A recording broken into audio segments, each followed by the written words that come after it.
Hello friends, welcome back. I'm Nick. This is MSFS Flight Plans, and today I'm going to try to save the world through simming by telling you all about one of the most contested and controversial regions on Earth, not just in recent history, but since the dawn of civilization. We are in the country of Iraq. We're going to leave from Mosul up in the north and fly south down the Tigris River until we hit Baghdad, and we're going to do it in this beauty before us, the Learjet 35A by Flysimware, who is the same dev behind the 414 Chancellor, which just happens to be my most favorite plane in the sim. And this thing is not like the H-Jet where you just click two buttons and start taxiing. We got a little work to do, so let's go ahead and get started up here. Let's get rid of these guys first. I'll try to get through this as quick as I can. This is probably my fourth or fifth attempt at recording this. I was trying to get my timing right with the notes so there wasn't so much dead air. So I'm getting a little bit better at this. Okay, we can go ahead and start the left engine now. So what we have to do here is just wait till that gets to about 20, then we can introduce fuel, and then we let it run up a little bit more, turn the generator on. So the reason why we're out here, I've flown over Baghdad tons of times just hoping for some reason that the scenery would get a little bit better, that default scenery, because it is horrid in default. Really, really bad. I think there's one POI out here maybe that's in the sim, but there's just so much history out here. I was hoping that we could get some kind of good flight out of it, but it was just so bad. But you guys know that I have been messing around with that map enhancement application, and I did recently get the Pro version. So I've been flying around to all those spots I was wishing and dreaming would just get a little bit better looking, seeing if they do look any better, and this one absolutely does. It looks incredible now, as you're about to see. Some parts are almost good enough to be photogrammetry. I'll let you be the judge of that. Alright, let's start the right engine. So as far as add-ons, I do have one freeware add-on pack that gives us some landmarks. It's a really nice one down in Baghdad, which is cool, which just further improves that city, which already looks great with the map enhancement in there. Hold on, let me just keep an eye on that for a second so we can get the fuel going here. And then just the map enhancement, so that's all we really got in here. But the landscape looks better, and usually when you get the weird, like, super bright green colors with some of the map enhancement stuff, only one or two spots out here look like that. But it is amazing now. And once we get this thing started up, I'll show you the Google map, just to give you a sense of where exactly in the world we are and where we're going. And then we'll finish our remaining checks once we get to that hold short line. Okay, so that one's good to go. Alright, this is the part that I do not remember from memory, so autopilot and avionics master on. Put our radar on standby, not that we really need it out here, it's pretty flat. Transponder 2 on. And altimeter, go ahead and check the baro. Taxi lights on. And steering button on. Now this is one thing I could not figure out how to get this thing to steer on the ground. It would move just a little bit if I would work the pedals, but there's a little tiny button down here, so if you get this and can't figure out why you can't move on the ground, you push that little button right there, and that green light will come on, and that will let you steer on the ground. Okay, let's look at the Google map real quick, and then we'll do a very brief taxi. So here's the Arabian Peninsula here, and there's Iraq right there, and Baghdad, our destination, is right smack in the middle there. We're up here, way up here in Mosul. This is about 280 or so miles if you fly directly down south. Actually, our whole trip is 284, so maybe 250 if you just flew directly straight south, but this is a pretty quick plane, so it'll be a little bit longer flight, maybe an hour or so. We're not leaving from the main airport here in Mosul, which actually in real life I don't think is open yet right now. It was destroyed by ISIS, but I left from an airport over here because I want to get a little bit high enough so we can get a good view of the city. Because this thing's so quick, we'd only be like 1,000 feet before we came around. So we're going to leave from an airport over here. It's not marked on the map. Just come out over here, get up to our altitude, get this plane squared away because we got a few things to do. So we're going to come across this way and then start cruising down the Tigris here. Way down, we got some huge airfields we're going to check out. Archaeology all the way down this river. It's incredible. We got some big refugee camps, and boy, that's a long trip. There's another airfield there. Look, some more. Anytime you see a castle, you know you got archaeology. Once we get down to Baghdad, we're going to have to come in. Let me check our wind speed. Yeah, the wind direction is going to be coming from the north, so we're going to circle around this way and come into Baghdad International from the south, and we're going to try to shoot an ILS approach. I've been having some problems with that, so we'll see if we can do it once we get in there. Okay, that's that. Let's start our taxi. Parking brake off. And if my voice sounds a little bit funny, unless this is the first time you've ever heard me, no, this is not how my voice usually sounds. As I mentioned on that post on our community page, I'm a little bit under the weather. Everyone in my family has been sick over the past month or so, and I was like, yes, I dodged it. And then I started getting it. I don't feel bad, but I just sound bad. And I'm recording this one now, sounding like this, because I can tell where I'm at, that over the next few days I might lose my voice, which would just push this out even further. And we got places to explore. We can't take breaks around here. Alright, once we stop, we'll finish our hold short check since there's no hold short line. Okay, so let's see, hold short. So set our cruise altitude. We're going to be flying at 10,000 feet today, which is about 8,000 AGL. I think we're at about 2,000 feet out here. Click that once just to move it to thousands. And go ahead and arm it. Set our trim to takeoff. Let's go ahead and get this thing ramped up. And here's our trim meter. It takes a minute, so I'm holding it down now, and it's going to take a second before it starts moving, but this little pie-shaped thing here is where our takeoff range is.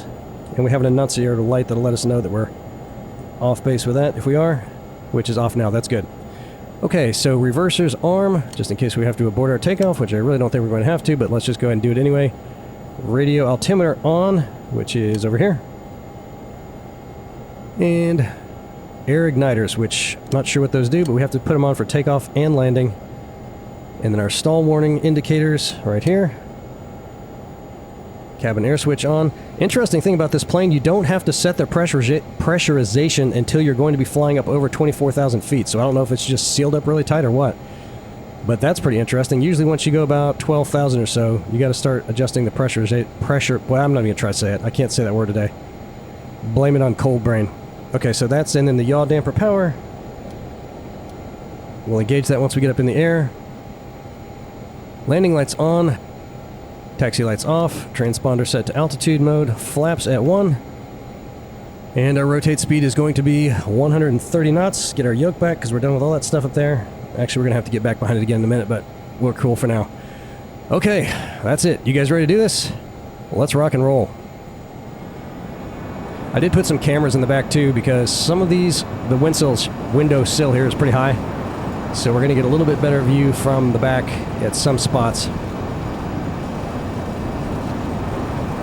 Airspeed's alive, coming up on 100 knots. 120. And rotate. Up we go. Gear up. Flaps up. And autopilot on. Nav mode. Vertical speed will do 2,000 feet a minute. And we're flying. Okay, so post takeoff checks. Thrust reversers off. Air igniters off. I'll get rid of this thing again. And yaw damper on. And we'll turn our landing lights off. Okay, we're good. We just need to throttle down a bit because we will start overspeeding in no time. So the correct overspeeding limits are under 14,000 feet, 307. Over 14,000 you can get to 357, but we're going to kind of push the envelope here since we have a long ways to go, so we'll just see how that goes. Once we start leveling out to cruise, we should be good at around 90 on our N2. Alright, so here we go. We'll be seeing Mosul in just a little bit. And to warm you up for that, whether you're a Christian or not, or Jewish, I'm sure you've all heard the story of Jonah and the whale. Well, if you don't know anything other than the part about some guy getting swallowed by a sea creature, this occasion warrants some additional details about that. The reason he got gobbled up was because God asked him to travel to a city called Nineveh, one of the biggest, most influential, and sinful cities of the era. And he wanted Jonah to let everyone know that God was not pleased with their naughty behavior in Nineveh and would bring his wrath upon the city if they didn't get their act together. Not just the people, but the animals and everything was going to get cursed. But Jonah, like many of us, didn't want them to repent. He wanted to see all those people suffer for their abhorrent behavior, so instead of traveling towards Nineveh, he hopped on a boat and sailed in the other direction. But God took care of that by tossing Jonah in the sea and calling an uber whale to bring him back to shore, and the rest is biblical history. And I tell you that because Mosul, the city we're about to fly over, is Nineveh. This is the location of the historical city, the massive ruins of which are situated right in the middle of town, and we'll be able to see them in the sim. But even before all that went down, people were setting up shop out here as early as 6000 BC, and by around 3000 BC, the location had become a major trading hub as the highest navigable location on the Tigris River, highest in latitude, that is, not by altitude. See, look at these greens down here. Those are about right. One of the biggest complaints I've had about the various map enhancements I've tried is some of the greens don't look quite right. They look too bright. There's a little spot there that's a bit bright, but most of this is going to look pretty good. That's probably a little more accurate, the duller stuff. But aside from all the great swap meets they're probably having in Nineveh, another reason folks were coming out here was because they built up a huge temple to Ishtar, the Mesopotamian goddess of war, drugs, and sex. I don't know about the drugs part, but I'm sure if it was war and sex, they'd throw some drugs in there, if they had any. But all that involved a lot of animal sacrifices and temple prostitution, which may have had something to do with God's elevated eyebrows. Not the animal sacrifices, he loved that stuff. But the prostitution part was just too much, apparently. But this place really blew up when a guy named Sennacherib took the throne in 704 BC, making Nineveh the capital of the Assyrian Empire and the largest city on Earth until it was sacked by some competing local factions in 612 BC. And it never really returned to its former glory. As the centuries rolled on, the sprawl of what would become Mosul continued to expand, making the once grand Nineveh the dumpy, old, crumbling part of town, until it was completely abandoned in the 1200s AD and swallowed up by the desert. And when you see it up here, it's pretty interesting. You'll be able to see, you can't quite see it just yet, but you'll see it real well in a minute. Look at these mountains down here. Just looks great. So I say it was swallowed up by the desert because the area where the ruins are that they're excavating looks to be unbuilt upon, and it looks to be covered in sand. There's a little portion of it that they did build stuff up over, but most of it is open. So mind you, when I show you the size of this, this was the biggest city on Earth. And just compare it to Mosul, which isn't a huge city today, surrounding it. Just to give you a sense of what the biggest city on Earth looked like. Alright, once that wing comes down, we'll get a good look at it. And while we're waiting, let me show you some of the other cameras I got set up. There's one. There's another one. Yeah, so that looks like your standard default city there, but wait till we get down by Baghdad. It really looks like photogrammetry. It's incredible. And it just looks good, just better, just more realistic than it did before. And I even set up a first officer seat because there's going to be some stuff we need to see out of the other side of the plane. Okay, so let's see what we got down here. So the walls of ancient Nineveh kind of followed this path around this open area here. And when we look at the satellite map at the end, they've even got some of the old gates designated. So this is the section that they did build up over the old ruins, but this area right here is where Sennacherib's palace was. And that was it. The biggest city on the planet, all squeezed into this little area right here. And that was it. Kind of faded from history. The next time anyone in the West heard much about Mosul was when things heated up during the Gulf Wars. But apparently Saddam took quite a shine to the place. When we're done, I'll show you a big complex up on the northern side of town. We're kind of over it right now, where he built a couple big palaces. I did have to turn the graphics down a bit. That's why some of these buildings look flat, because once we get down to Baghdad with that add-on, because it's so good and so detailed, we're having some frame rate issues. So there's Mosul International. Curse those default airports in the sim. They look like eyesores. They're sticking out like sore thumbs like that. Hopefully that'll be taken care of in 2024, because the rest of that looks pretty good. That was originally called, well, it was originally an RAF airfield. It was built during World War I, when Brits were down here fighting the Ottomans. But it was handed over to the Iraqis in 1936, and they let the Brits use it again during World War II. And then in 2003, the U.S. rolled in and took control of that, along with every other airport in Iraq. And they called it Forward Operating Base Diamondback, which became FOB Mahrez in 2007, which is so much less cool than Diamondback. And it was handed back over to Iraq in 2011, but it was taken by ISIS in 2014, who completely destroyed everything. And when we look at the little NavMap map at the end, you'll see, we can still see the big channels they carved across the runway with bulldozers and all the bomb craters all over it and everything. It's pretty wild. But on the Google map, which I think is more recent, it looks like they're repairing that. I don't know if they've opened it back up just yet. This next town, which is going to be right down here, this little bend in the river, is called Hammam al-Alil, historically known for its mineral springs and therapeutic soaks. But in 2016, Iraqi forces closing in on Mosul had to first clear that town of ISIS, and upon doing so, they discovered a mass grave filled with hundreds of decapitated civilians. And other than just being the sickos they were, nobody's really sure why they decided to kill everyone. But the event, whatever the reason they did it, has gone down as the Hammam al-Alil massacre. And today it looks like the areas west of town and on this side of the river and another big patch on the other side of the river were used as refugee camps, huge ones. And when we look out the side window, you will be able to see all the little tents and stuff down there. But in the Google map also, which is more recent, it just looks like little squares where the tents used to be, but we'll actually be able to see them out here once we get up there and take a look. Let's walk around the plane real quick, see what kind of views we got. Oh, gotta click back in here. Before we do that, let's check our airspeed. So I'm gonna bring that back up to a little bit over 90 on our N2. All other gauges are in the green. Annunciator lights are off. Everything's looking good. Let me zoom out just a little bit here. Alright, we can see these okay from here. So this is where the big refugee camps were. This dark spot right here, and then there's another big lighter spot right here. And on the other side of the river, there's a huge one right here. And we'll see at least one more of those too on this trip. And I'm not sure where they were coming from. I guess just the big cities, as ISIS was destroying the cities and driving everyone out and decapitating people. But I was reading that the living conditions in there were not real pleasant at all, as you can probably imagine. Let me just lean over this little sill here so you can see it better.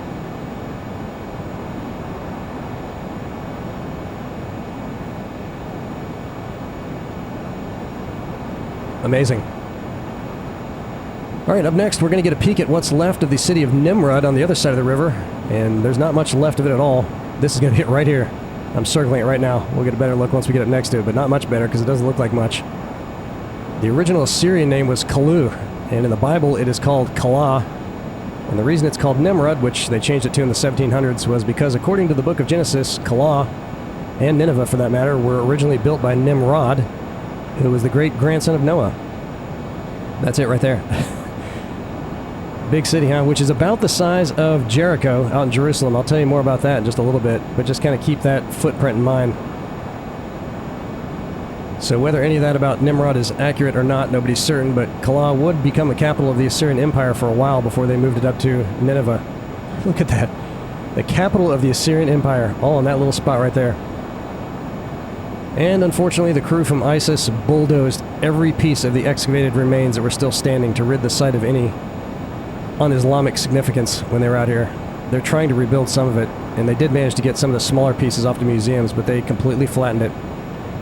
And this thing coming off here, splitting off the Tigris, is the Great Zab River, which is an incredible name. That thing is roughly 250 miles long and starts up in Turkey. And if you thought some of the stuff we've seen so far is old, it can't hold a candle to some of the sites they found along the old Zabster here. They've dug up some stone tools in caves along various stretches of that river that could go back hundreds of thousands of years. So yeah, as far as human habitation goes, this is a very, very old part of the world. Okay, we're going to turn over this way and take a look at a big airfield, which is going to be right over here. And it's really wild. I mean, I guess since everything's so flat and there's no trees or anything, but even when you look at the satellite map from pretty far up in the air, you can easily spot these things because they're just gigantic squares with rectangular patches in the middle with a stripe down it, which is the runways. Alright, how's everything looking? We're getting a little bit fast there, so I'm going to slow it down some. Let's bring that back down to about 90. We're almost at overspeeding, and this thing will start making a little siren sound, which I don't want to listen to. So we'll dial that back just a little bit. And let's hop over to the first officer's seat so we can get a better look at this thing. Well, that's not it. There we go. So that thing's called Kayara Airfield West. And since 2020, it's been an Iraqi site. But when the U.S. captured it in 2003, they started calling it Q West, or Key West, if they wanted to seem a little bit less foreign. And before we rolled in, they were calling it Saddam Air Base. Everything out here was called Saddam something or other before we moved in. And I read a few articles that seemed to indicate that they did find some chemical weapons in bunkers stored down there, and I also read that ISIS was using chemical weapons on the residents of some of these local towns. So if there were some down there, that may have been where they got them from, but who knows if any of that's accurate or not. We're not going to get into that whole affair. But that looks cool, and it looks great. And that was also the last base where U.S. troops left from up here in 2020. And I just read an article today that the very last troops, apparently there's still like 100 people in Iraq, are about to be pulled out 30 some odd years later. Look at that thing. That is awesome. Really cool. And because there's not a lot of buildings, we don't get those horrific gray rectangles that you see in all the default airports. Okay, let's cruise back over to the other side of the plane. What else we got up here? Lots of stuff. Alright, there should be another big refugee camp. I think we're going to need to get in the back real quick. Let's see if we can spot that one. There it is right there. Look at the size of that.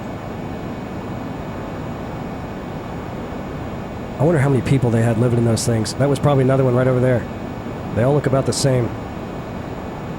That is crazy. Yeah, so now when you look at them, you can see all the trash and stuff still littered around everywhere, but it appears that almost all of the tents have been pulled down.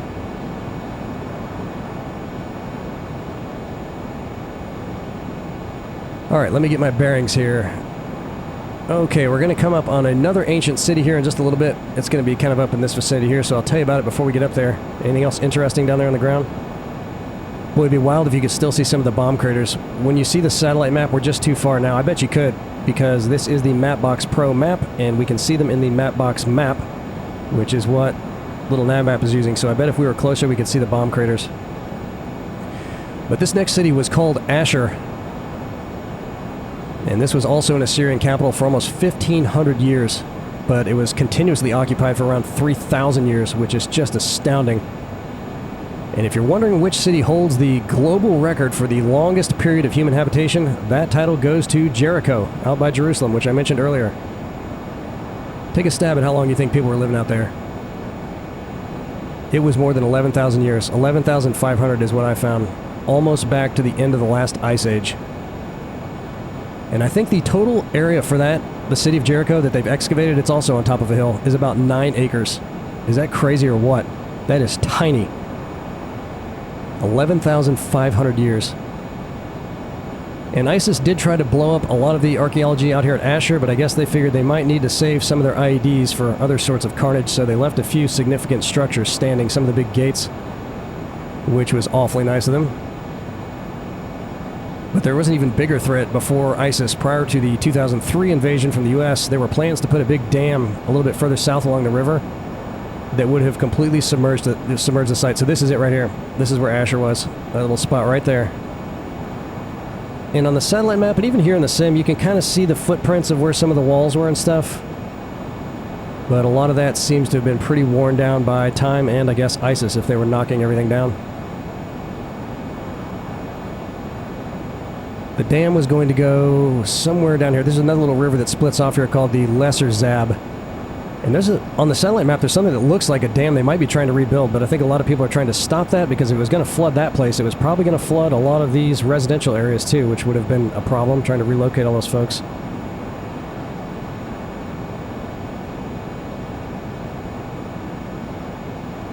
These mountains, which also look incredible, and we'll get a much better view of them. We're going to kind of cut across this way, and down here, these are really the only mountains that we'll get a nice close-up look at, are called the Mosul Mountains. And that's H-A-U-L. Maybe it's pronounced Makul. And these are apparently the spots where a lot of the ISIS guys were entrenched. They've got a lot of caves, like Swiss cheese going through those things. And there may still be some ISIS folks in there because I read an Arab newspaper article that was saying they were still bombing these mountains in December of 2023. And maybe they still are. That's when the article was written. So I don't know if some guys are still hiding out in there or what, but boy, that's got to be a losing proposition, huh? Living out in a cave, getting bombed all the time, and you've already knocked down all the archaeology. What are you going to do? Okay, so now we have a few minutes to discuss the big river here. As you now know, this is the Tigris. Along with the Euphrates over to the west, these two define the ancient region known as Mesopotamia. And this monster here also starts up in eastern Turkey and flows roughly 1,200 miles before converging with the Euphrates and emptying into the Persian Gulf about 250 miles south of Baghdad. That's where it converges with the Euphrates. And the name of the Tigris is believed to come from a Sumerian term that meant swift river, setting it apart from the Euphrates, which apparently flowed at a much slower pace. But despite its relatively brisk rate of flow, this is a very shallow river. They could only get up to about Baghdad with any kind of deep-hulled boats, and from Baghdad all the way up to Mosul, they had to take rafts. And I already told you that it wasn't navigable north of Mosul. So I guess they just hopped on some camels or donkeys or something from there. Look how good these mountains look. Unbelievable. I bet there's some bomb craters on those things too. And look how the river just kind of cuts through it here. And I doubt it actually cut through the mountains. It wouldn't have cut through them. It would have just run down along the side of them. So there must have just been a little natural break there, and that's where the river went. Pretty neat, huh? And I've been thinking a lot lately about what, and we've been discussing on our Discord server, which I'll tell you more about in a little bit. Not the discussion, but our Discord server, if you want to be a part of any of those discussions. what 2024 is going to modify other than what we have seen in the trailers, which appears to be a lot of cool stuff on the ground and up close to the ground, and of course the missions that they're going to start adding to it. But what more, other than cleaning up little things like this, can you do from the scenery? I mean, the satellite maps are the satellite maps. One thing it might be able to do is what Mapbox is already doing. You can select or not Mapbox, the map enhancement application. You can select a hybrid map that based on where you are in the world, it will automatically switch the maps, which you would think would be something that Asobo would build into it if it could select between different maps that might be better for other parts of the world. Look at that. That is unbelievable. Look at all these little channels down here. Amazing.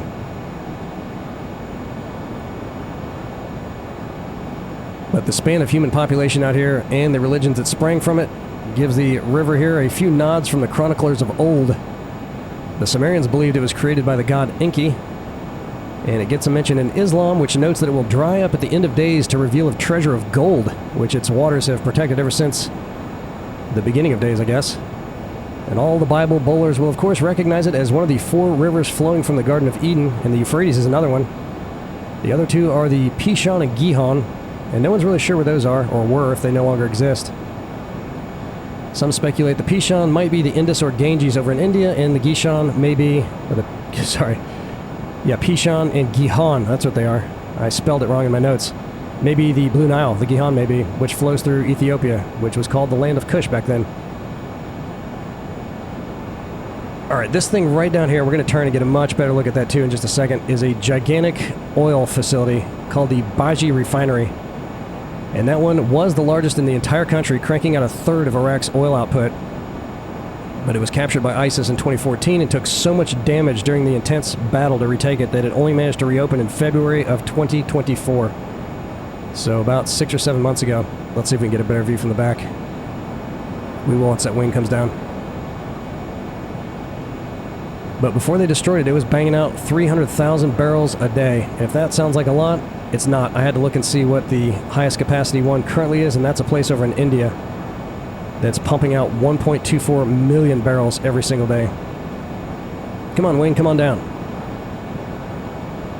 I flew out there over it. I didn't fly out there over it. I checked it out in the satellite map. I want to fly out there over it. It's probably about, so you can see how big that one is. And just judging by the satellite map, I'd say the one in India is about 5 times the size of that. And if it looks good, we may have to do a little lunch break just to check that out, do a helicopter flight out there over that, because it was massive. But most of India looks horrifically bad, but we've got these map enhancements, so maybe that'll clean it up just like this one.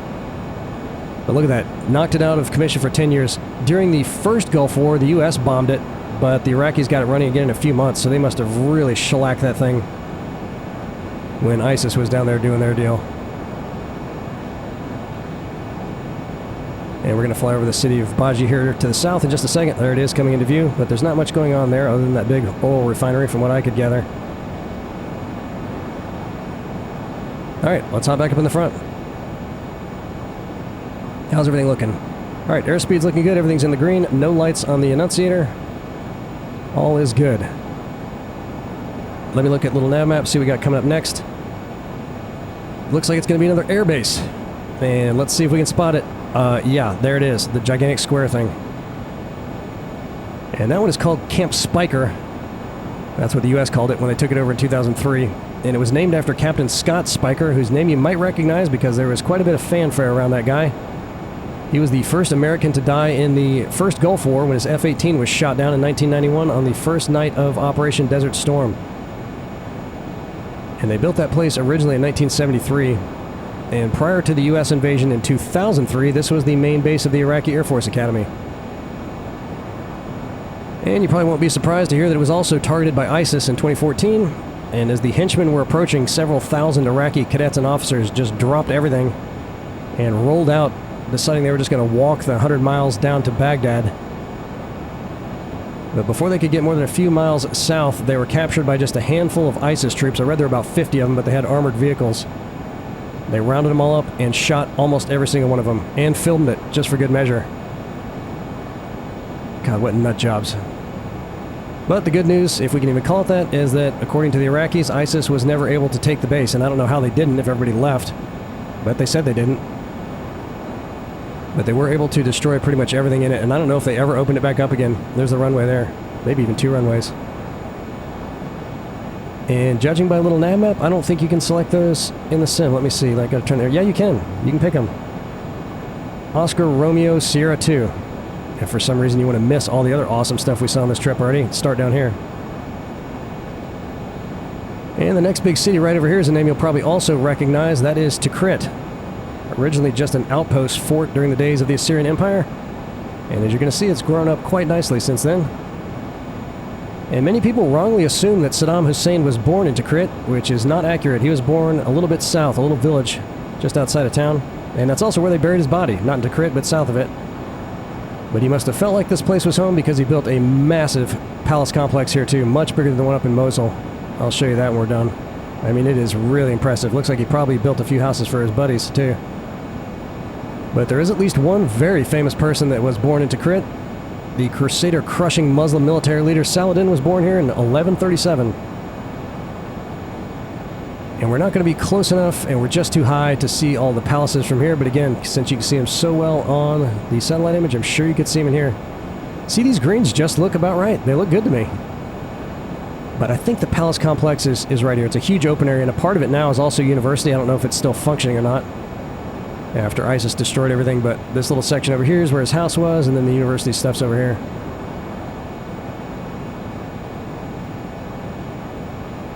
I don't know about you guys, but I'm surprised to see even this much green out here.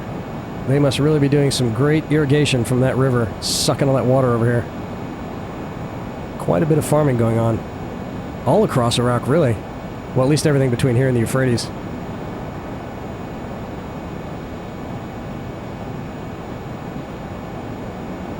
So if you have not seen it yet, let me just mention it before we get to our next spot, which is going to be another ancient town. If you're thinking about getting into helicopter flying, but just don't think you can get the hang of it, maybe you've tried it a little bit. If you want to just barely dip your toes in the water, I have an older tutorial video. I've now done 3 tutorial videos in the entire duration of a year and a half or so that we've had our channel. All of them are for helicopter flight. I have one for very basic beginners that have no intention of ever flying without the assist on. You can find that in our how-to video section.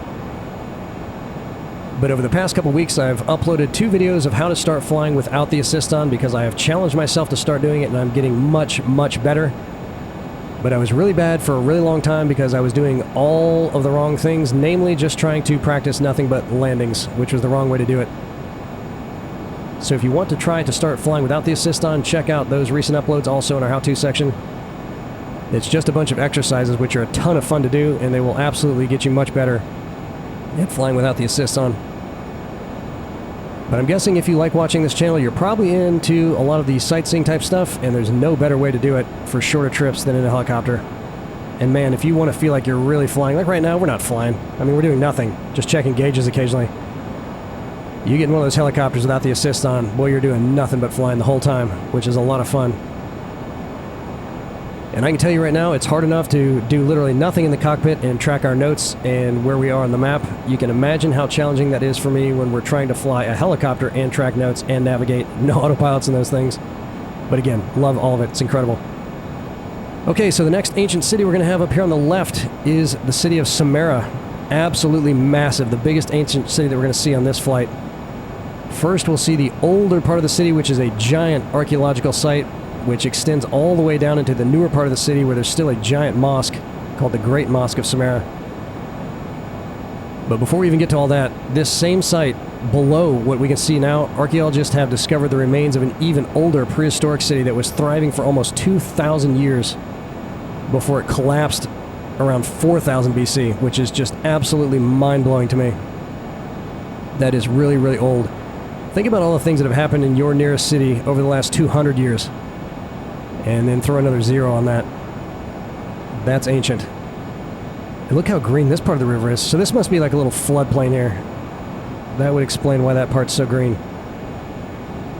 So I'm going to outline the area where the archaeological site is. So just think about Nineveh and how big that was and how tiny all the other spots we've seen are so far. The exposed archaeological area here... Actually, this might be it down here even. Yeah, this is it here. It starts way up here. Okay, so this is all archaeology here. Got a little rough air. Wow, we got a 24-knot crosswind. Well, that's the biggest wind we've had on any of my test flights. You know what? It starts all the way up here. Oh, this is incredible. Okay, this is where it starts. This is all... These aren't modern population stuff. This is all archaeology here. They built some farms over part of it. extending all the way down here into the city here, and I know it extended down there because that little thing sticking up right there is part of that great mosque. It's a minaret, spiral-shaped tower right by the mosque, and the mosque was built the same time this city was built up. So that is freaking gigantic for something that old. And what's incredible about this little thing is that that's not an add-on or a point of interest in the sim, and it looks that good just with a map enhancement. It looks exactly like it's supposed to. If we can't see it real good from here, we'll hop in the back, which must have like a magnifying property because I feel like everything back there looks a lot closer. All right, let's hop in the back, see if we get a better view of that. Look at all this stuff. Just ancient roads and foundations. Incredible. You know, that might just look more green because I think we've got a little map transition here. You can just see it gets lighter to darker right there. All right, the mosque is coming up. The Great Mosque. So they built most of this up in the 800s, including the mosque. And there's another little palace on this side of the river too. And this place started to lose its clout because of a drift of the river towards the east, south of town, because the main road running along the river was on this side of it until the river just kept creeping this way. So they moved the road over to this side. And there it is. See that tower? Look at that. If you got a big screen, you can see the little spirals going around it. And the edge of the big mosque there. Incredible. Absolutely incredible. One that is still standing almost 3,000 years later. That is amazing. And I don't know what this is. I think it's a residential area they're building up. That's nothing really significant. So all the economic stuff, I think, kind of moved over to this side of the river underneath us, but people were still making pilgrimages out to that thing, and they might still be. And then, of course, there's not much modern city on the other side of the river. This appears to be where modern Samarra is now. Okay, so let's set up our approach procedures while we have a few more minutes. And we're going to see one more big air base as we're coming around here, but I don't see it yet, so we'll go ahead and do this. And I'm going to try, the problem I was having before is it keeps putting me into a holding pattern. So instead of selecting the actual approach with a waypoint, I'm going to just select vectors and see if that'll fix that for us. 33R is where we're coming in, enter. We're just going to load it for now, yep, and then get back.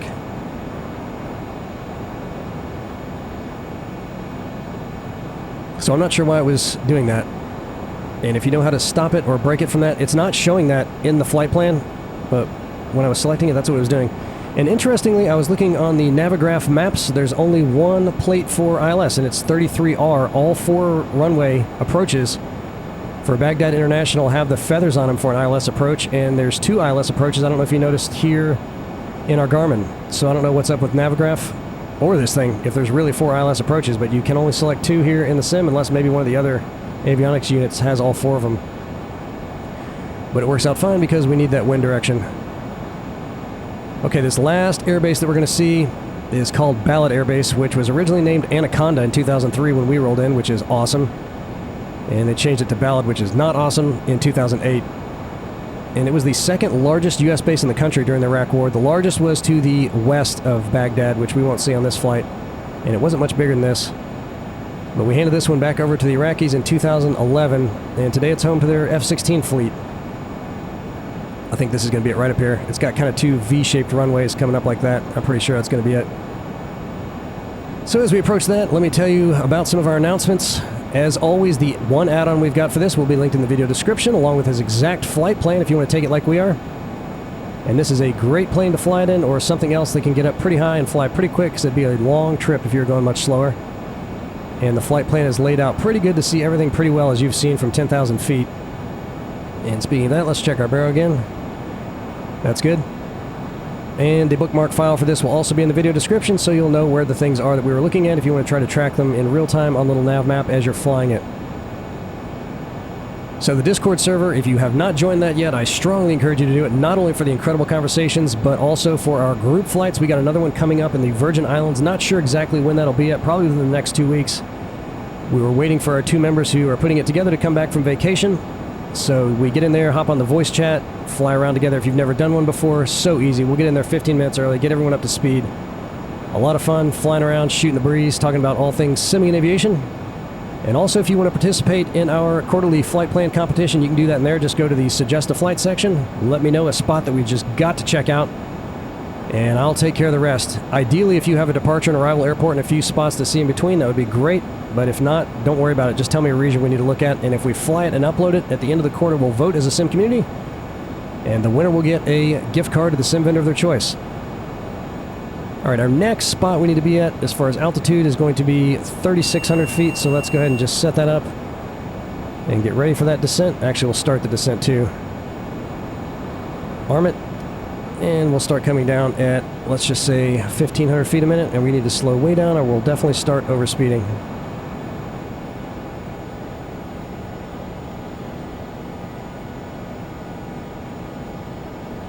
As far as where we're going to fly next, I have no idea. I'm going to start trying to stop saying where we're going next at the end of all of our videos, because I always wind up stumbling across something in between here in our next flight that's just so cool, like this place. And we might wind up interrupting our plan. I've been talking about Sydney for a while, but I just keep running into all these incredible spots. So who knows, maybe we'll eventually get out there. But user recommendations, or member recommendations, if they're good enough, always take precedence, so I'll check those out. I always fly, no matter where it's recommended, I'll always fly over it and check it out. So let me know. And if for some reason you're just horrified to get in Discord, drop me a line in the comments. Tell me a place we need to check out. And we'll do it. So we've got a few minutes before we get to Baghdad, and you could go on for days with the history of that place, so I'm just going to give you the ultra-condensed version of that city. For one thing, it is the second largest Arabian city behind Cairo, and they got a population of around 8 million down there today. And the thing about this whole area, Iran, Iraq, Saudi Arabia, is that a lot of people, myself included, might think that this region is just the history of Islam out here. But Islam didn't exist before 600 AD, and this place was already having a massive impact on humanity thousands of years before Islam or Christianity or even Judaism were even a thing. The first human civilizations on the planet were taking shape out here around 5000 BC, but Baghdad as a city started to blow up, figuratively, for once, as another Abbasid capital in the late 700s AD. And I'm going to wager a guess the reason they came out here is because the spot where it is today is the narrowest point between the Tigris and Euphrates until they converge again, which again is about 250 miles to the south of the city. And for a while, around the turn of the second millennium, Baghdad was the largest city in the world with a population of around 2 million. So they've got two claims to fame for size out here. Baghdad much later than Nineveh. And being that it was founded as a Muslim city, it's always been a mostly Muslim place, and don't think for even a second that meant they would get along with each other. The religious crowd out here is split along the lines of the Shia and Sunni sects of Islam, and in this part of the world in particular, they don't care much for each other. I read that in most places they get along just fine, but not out here. They had another big blow-up a couple years ago. About what, I do not know. But getting back to the history. By the 900s, this city had eclipsed Constantinople, now Istanbul, which we saw recently, as the global center for scientific learning. And for a while, it even held the largest collection of books in the world. Fans of the Age of Empires strategy game franchise might recognize the coveted House of Wisdom buff. Well, this is where the real one was located. Giant center of learning, with probably tons and tons of books. But things started to fall apart from the 11th century on, being captured and or besieged at least 13 times from what I could calculate, each time whittling its power and influence down a little bit further. And if we fast forward to modern times, it was captured by the Brits during World War I, and it became the capital of the British Mandate of Mesopotamia in 1920. And just 12 years later, it was granted independence, becoming the capital of the Kingdom of Iraq. But internal strife and power struggles would define Iraqi politics up through the 1950s and 60s, during which time the CIA may or may not have been heavily involved. And through it all, a young man named Saddam Hussein was rising to prominence in a new faction known as the Ba'ath Party. And to get right to the end of that story, after being imprisoned and exiled a few times, and taking part in a few brazen assassination plots, Saddam eventually rose to absolute power in the early 1980s. Fortunately for him, the Iraqi oil boom coincided with that rise to power, making him extremely wealthy along the way, hence all the palaces and pretty much every large structure named after him out here. And all that brings us to the Iran-Iraq War of the 1980s, which again the CIA may or may not have been involved. And that fiasco led to huge debts that was racked up by the country that it wanted to pay off with their oil profits. The problem for Iraq was their little neighbor to the south, Kuwait, was pumping out so much oil that it was suppressing the regional prices. So Saddam tried to sweet-talk them into a little price-fixing scheme, which they refused to take part in. So the Iraqi military moved into Kuwait, triggering the First Gulf War. And most of you are probably old enough to know what happened during the second Gulf War, so I'll just leave it there for now because we're going to run out of time. So as we approach Baghdad here, which is going to be down in this area, we're going to be pretty high and moving pretty quick. And we need to stay on a specific course for this approach, so I'm just going to kind of tell you the things we're going to see, some of them, not a lot of details about them. And then I'll point them out as we're coming along. First, out of the right side of the plane, we're going to see the remains of a huge mosque called Al-Rahman. And that was started in 1998 by Saddam and was intended to be the largest one in Iraq, but they halted work during the 2003 invasion and they never completed it. I don't think they ever started it again. This is going to be it right here. We'll get a great look at it as we're coming around. And I don't know what that is. I never noticed that before. Maybe it's a road. Looks like a big tower though, doesn't it? And then a little bit south of that mosque, which you can barely see through the haze, which probably sand out here, is Baghdad Tower. That was completed before we started rolling in here in 1994 and was originally called the International Saddam Tower, but it was taken and occupied by U.S. soldiers in 2003 who were probably having a ton of fun eating in the, revolving restaurant. And they're the ones that changed the name to the Baghdad Tower. And then over to the left, we'll kind of bounce back and forth between the first officer's seat and this one. We're going to see a big park with a very cool looking structure called the Martyrs Monument, which is a tribute to Iraqis killed in their various conflicts. And it looks like the top of a mosque, you know, those ice cream scoop dollop type looking things that split in half, offset a little bit. And then they got a big monument in the middle of them, and that's one of the add-ons. Most of the stuff you're going to see that looks good out here is part of the add-ons, but as you're going to see in just a second, again, all of it looks pretty good. Let's check our barrel one more time. So we'll see that, and then just on the other side of that thing, there is a pretty low-rent looking amusement park called Sinbad Land, which doesn't look great in the sim, but we'll check that out at the end on little NavMap. Boy, that is a tower. Looks like a big clock tower, doesn't it? So I don't know how I missed that. We're going to turn here in a minute, and I bet we're going to fly right over it. That's probably how I missed it. And we'll get a nice look at some of Saddam's old big palaces, too, as we're coming in. And for crying out loud, be sure you stick around for the satellite map tour at the end of this flight, because we have got a lot of very cool stuff to look at that will be much more impressive when we can see it from closer up. But look at how good this city looks. That looks like photogrammetry. It really does. And because it's not, we're getting pretty good performance. And if I pulled out that add-on, we get even better. So there's the thing that's split in half. That's the Martyrs Monument there. And look at that tower. Man, I'm bummed out. I need to go see what that thing is. Let's hop on the other side of the plane so we can look at the stuff off to the right. Well, I must have missed that too. That looks like another big mosque right there. It's just so hard. I mean, you can see how cluttered it is down here. It's hard to pick anything out amongst all this, and there's just markers in Google all over everything, so it's really hard to nail stuff. Look at the bridges. Look perfect. Flawless. Incredible. This looks like absolute garbage in the default scenery, which is why I never flew out here before. This is amazing. There's that giant mosque, and wait till you see what that looks like once we get a nice close-up view of that.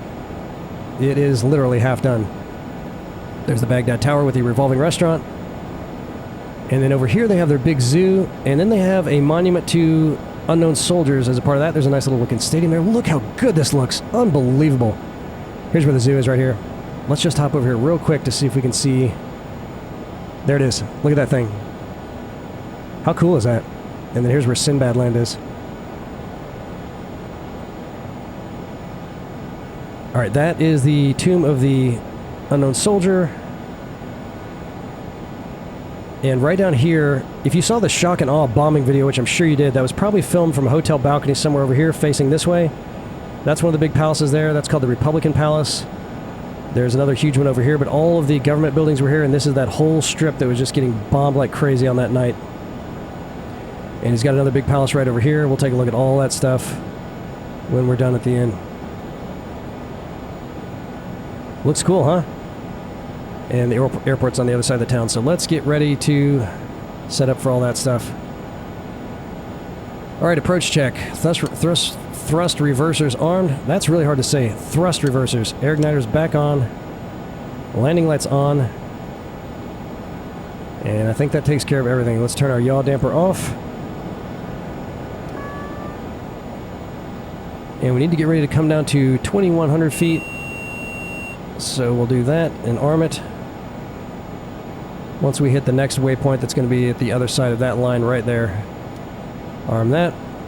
And our gear speed is 250. Flaps 1 and 2 are 200. Flaps 3 is going to be 150.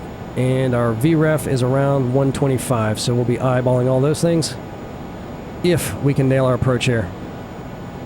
We'll see. I gotta tell you guys, if you haven't done the map enhancement, even if you use the 2 free ones, the Google Map and the Bing Map, some areas it's terrible. You don't want to use it at all. The stuff that already looks good doesn't help at all. But you know there's a few spots you've flown over that you were like, yeah, this is going to look so incredible. You get out there and it's just a disaster. Try it out. It's free if you want to get the free ones. And if you want to pay for the full version, it's $5 for a month or $30 for a whole year. And I know 2024 might take care of a lot of that, so you may want to wait, which I understand. But I am loving this for these areas that I've just wanted to check out for so long. It's just really incredible.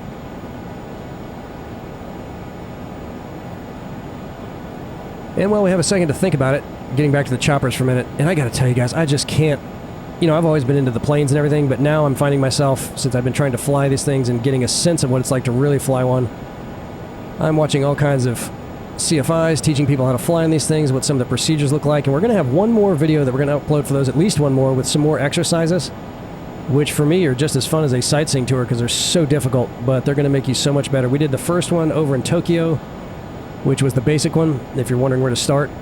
And then the second one was over in LA on the US Bank Tower. Really, really cool. And if you've seen any of those already, you may have noticed that I always wound up landing with my tail hanging off the back of the circle or the square or the H or whatever I was trying to target. And our man, Captain Helisim, sent me a message in YouTube this week, one saying he checked out the videos. And if you haven't seen his channel, by the way, he might be one of the best sim helicopter pilots I've seen. It's incredible. And he does some great videography inside the sim with the videos he's taking. I don't know how he does it. It's unbelievable. But he said, remember when you're sitting in a helicopter, which I had never considered before, not surprisingly, that you're sitting in the front of those things, not in the middle of it. So he said you want to feel like you're hanging off the front of it when you're landing, and in doing that, the center of it will probably be where it should be. So the next time I get out there and try to do my practices, I'm going to be doing that. I had never considered that before, but that explains why I was never really able to nail those things. Okay, this is our final turn, so let's go ahead and start coming on down. We'll do that at another 1,500 feet a minute because we need to get down pretty quick at this point. Watching that airspeed. Try to stay around 250 so we can get those gears out once we hit it. Check the barrel one more time. The area to the west of this airfield is what the coalition forces were using once they came out here. And they opened the main civilian area back up in 2003, right after they came in. And they couldn't use this airport for a while after the first Gulf War because they had a no-fly zone that was being enforced by the US and the Brits. So the only people that were flying out here since the Gulf War up to 2003 were just relief personnel and government officials. And military stuff, of course. Alright, what's going on here? I feel like nope, we're not quite lined up yet. So I'm going to get ready to activate that approach. Let's see if it works this time. We don't have a glide slope yet. The signal is correct, though. Well, we should have a glide slope by now. Just watch it over here, see if we get it. Coming up on 2,100 feet. Check our barrel one more time.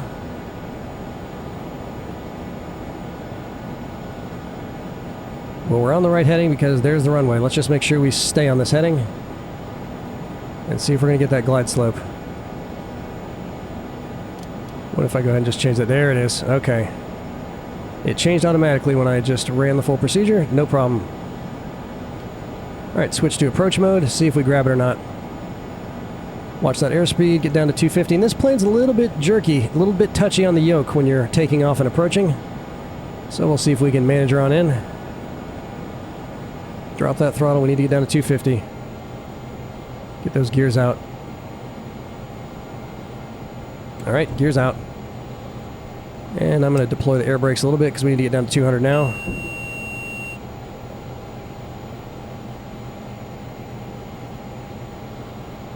Coming up on 200. Flaps 1 and 2. And 150 will be the final notch of flaps.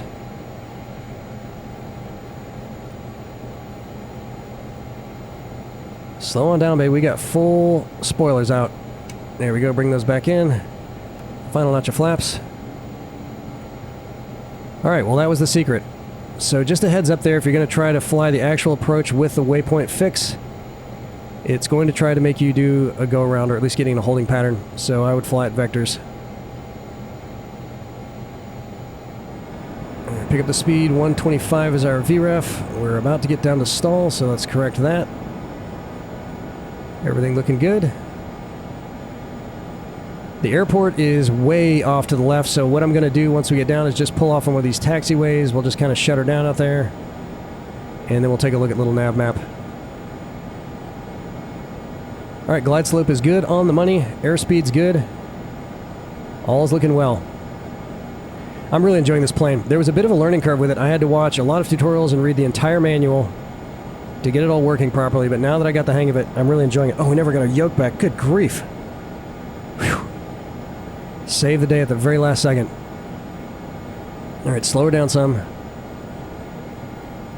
And now we got a 5-knot headwind. Wow, boy, those winds were really whipping up a little bit higher. 24-knot crosswind. This is just about perfect here.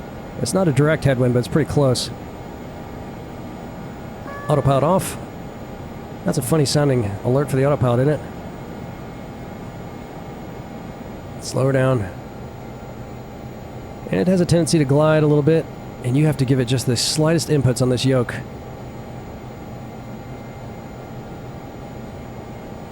I wonder what that warning light over to the right is there. I can't see what that says from here. It looks like it just says on. And cut the throttle.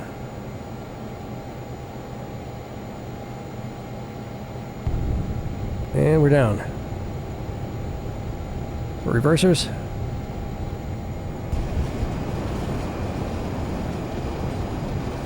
And there's a taxiway for us right there. Flaps up. Looks like a good enough spot for me. Yeah, it would take another 5 minutes to drive that airport. We're not going to do that. Not on this flight. So I hope you guys like that. I had so much fun making this flight plan. I thought I knew a little bit about the history of this area, but I had no clue how much ancient stuff was out here. Didn't know what the situation with all those air bases was. Did not realize how much damage ISIS had done out here. Which makes me think a lot, as an American, about whether we made any good impact or not. I'm sure it was bad living under Saddam out here. In some parts, it was probably great for a lot of people, too. But on the whole, I'm not sure the average Iraqi would agree that that was a great thing for the country. Alright, let's shift these babies to shut-off mode. That'll bring it on down. And get the parking brake on. Let's look at a little NavMap. Man, I'm feeling a lot better just from the adrenaline pumping in that flight. I'll probably feel horrible when we're done. Okay, take that off. Take our trail off so we can see everything better. So this is a neat airport. We couldn't really see because we were leaving from it. But look at this. It's up in these mountains like that. Oscar Romeo 0 Tango. And this might have been military too, because that doesn't look like a civilian terminal. And it kind of looks like they got some bunkers out there. And there's only 2 parking spots. This one will start you right by the runway. The other one's the fuel spot way over here. So if you load this up just like we've got it, it'll start you right over here.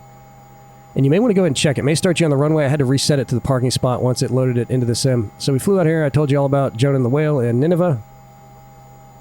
And here's where the old city was.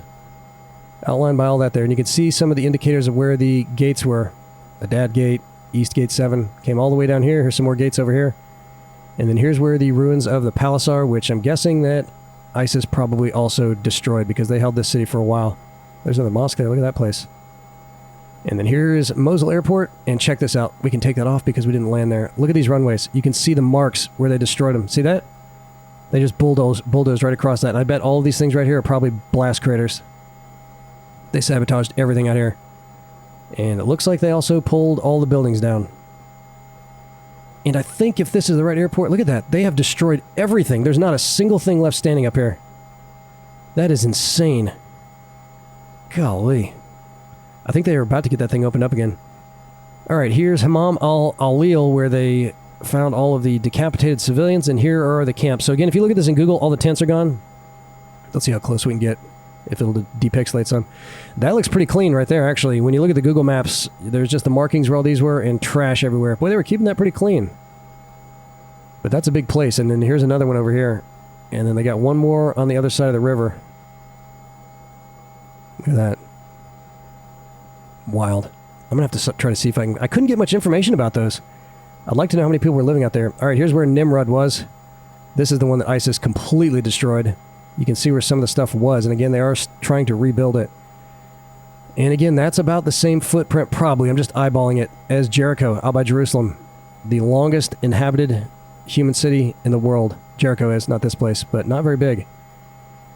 And then we came down here to see the Great Zab connecting up over there, which again goes all the way up into Turkey. So just to give you an idea of how far that is, it comes up here and stretches up into here, which isn't too far from where the Tigris starts. And then here's Asher down here, which looks about like that last place. You can see, again, some of the footprints of the foundations that were out here. But it all looks pretty much flattened. And I bet we could probably guess why.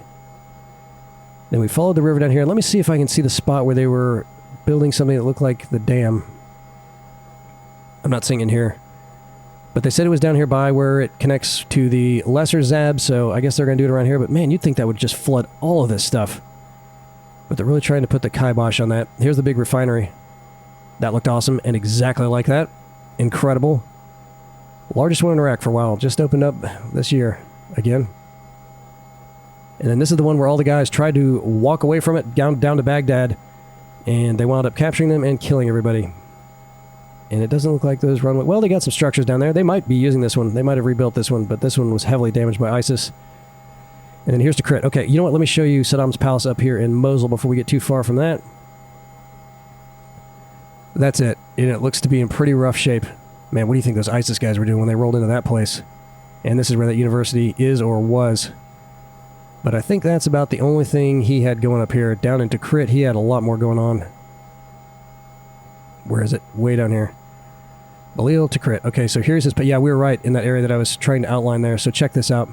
Look at that one. All these massive... And it looks like these are mostly intact. These look to be in a lot better condition. It looks like a sabotaged helipad there.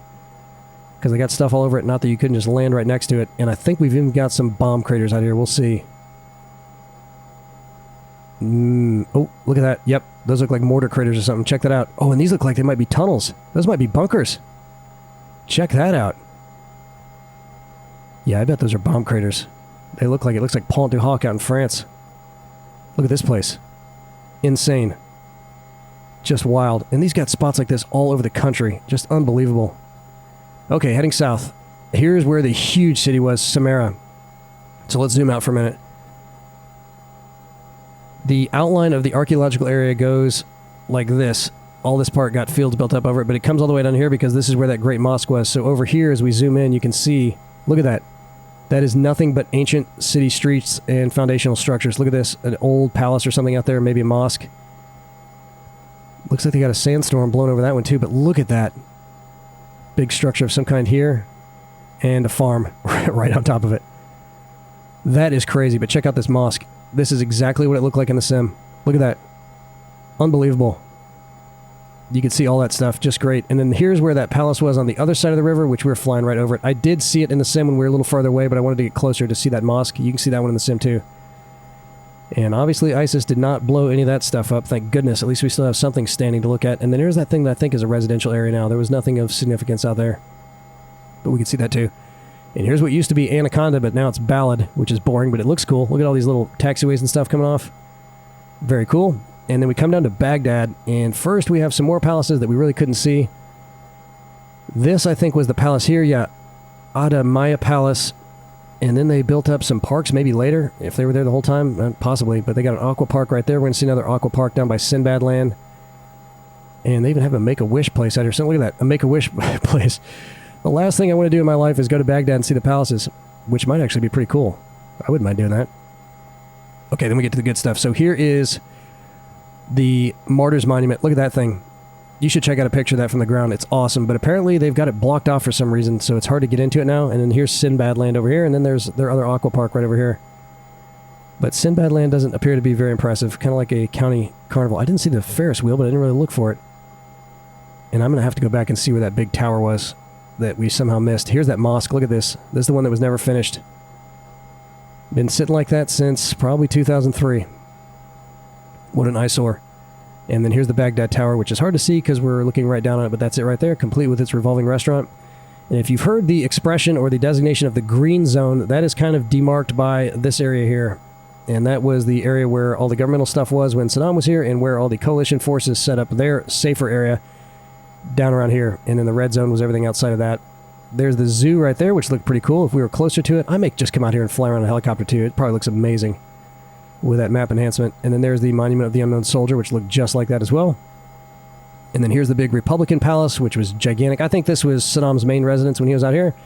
That got thoroughly bombed during shock and awe. They got a couple helipads there. Yep. Yeah, I'm coming out for sure. They bombed all this stuff during shock and awe. And if you remember, so again, the place they were filming from was probably right around here. looking out this way, and you can see the river running through here, and then just everything getting blown up all the way through here. There's another big palace, and we got one more palace right down here. There it is. Palaces everywhere. And that's Baghdad, guys. Thanks for coming along with me. I had such a blast. I hope you guys did too. I hope you learned something. Always, always a pleasure. Drop me a line. Don't be a stranger. As you guys know, if you ever read our comment section, I respond to every single one of them. If I don't respond, I at least check the little thing that says, hey, I read it. I always appreciate it. Join our Discord server if you want to get even closer. That's where I do most of my communicating. Just because it's something, well, I'll sit in my work during the day, and I'll go and check that thing just to see who's maybe started a conversation because it's so exciting. But that's it. That's northern Iraq all the way down to Baghdad. I cannot wait to see y'all again in the skies. Later.